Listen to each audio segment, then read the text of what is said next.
Grobničan i Varteks odigrali su neriješeno 2:2 u utakmici u kojoj su gosti do boda stigli velikim preokretom u drugom poluvremenu i to s igračem manje od 13. minute.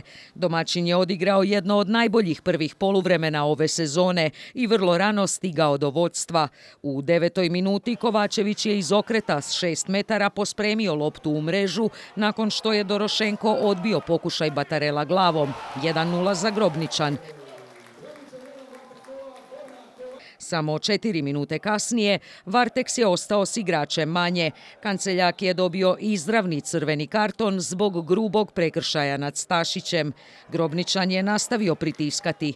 Pilčić je pokušao lobovati vratara s velike udaljenosti. Kovačević je prijetio glavom, a Kosić je okušao udarac s 14 metara, no vratar Dorošenko držao je goste u utakmici.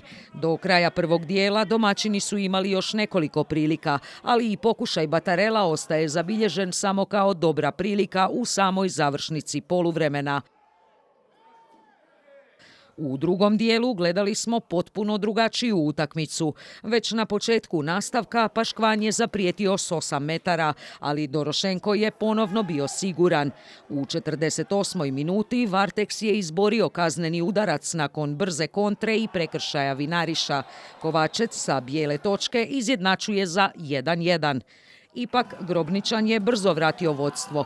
U 59. minuti Paškvan je ubacio s desne strane, a Fotak je nesretno skrenuo loptu u vlastitu mrežu. 2:1 za domaće.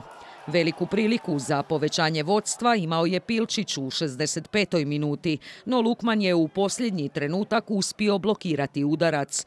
Kazna je stigla vrlo brzo. U 67. minuti, nakon ubačaja Lukmana i odbijene lopte, kapetan Kukec snažnim udarcem s 12 metara pogađa za 2:2.